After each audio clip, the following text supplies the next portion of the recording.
বাদ দেওয়ার ফলে রাঙ্গামাটির বিশাল এলাকা জুড়ে 450 বর্গ কিলোমিটার ব্যাপী স্থান জলে মগ্ন হয়ে গেল। ধনপাতা এলাকা জনরস শূন্য হয়ে গেল। চারদিকে শুধু তৈ তৈ জল, নিষ্প্রাণ গ্রাম, কোথাও কেউ নেই।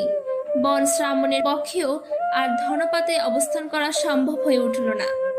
এমনত অবস্থায় তার পরম ভক্ত নিশিমণি ও দীঘিনালাবাসীদের আমন্ত্রণে ধনপাতা ত্যাগ করে চলে আসলেন দীঘিনালায়।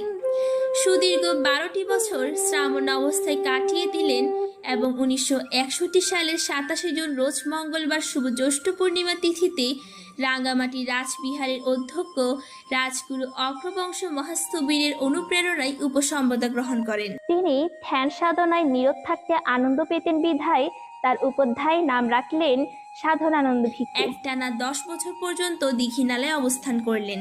1970 সালের শেষের দিকে তিনি লংগদু 3 তলায় চলে আসলেন।